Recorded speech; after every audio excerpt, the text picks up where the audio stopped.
happens when Sleeping Beauty wakes up. See, she obviously was not waiting for a prince. She didn't know there was a prince. Prince came along, kissed her, but then what? I remember in the darkest moments of my life, and there were some pretty tough times. Actually, some very tough times. And I remember during those very dark, difficult times where it felt like life was such a struggle, I would say, or talk to my friends, oh, where's that knight in shining armor? Where's my prince? Well, there was no prince. There was no knight in shining armor. And as it turned out, I put on the suit of armor. I put on that suit of armor and said, I've got this. I can do this. And so I did. And I did it all. I got very tired, but I kept doing it. And I kept working hard. There was a lot of excitement and a lot of high moments. But overall, was it filled with joy? Or was it just burst?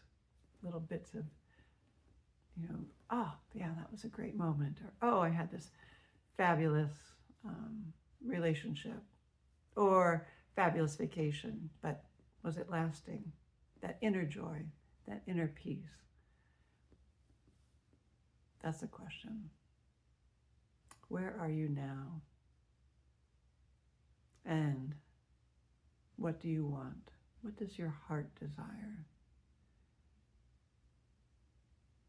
Maybe it's time to ask that question. What do I want? It's a tough question. When I finally retired from my corporate job in New York City, and I sat down and I asked myself, what do I want? It was very hard. It was like decorating my first apartment.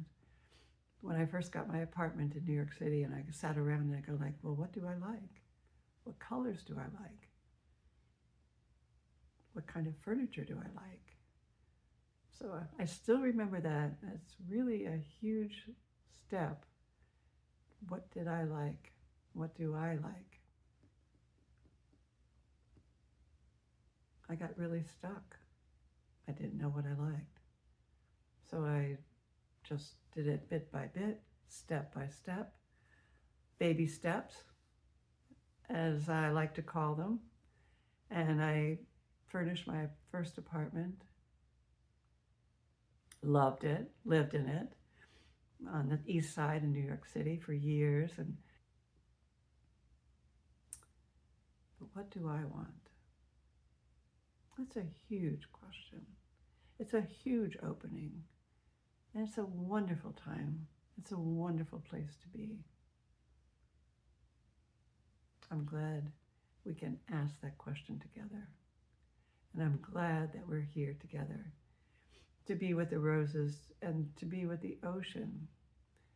I'm living now in Oregon on this beautiful, beautiful property overlooking the Pacific Ocean. My name is Barbara. And if you'd like to know more about our retreat center, please click the link below and it'll connect you to our website.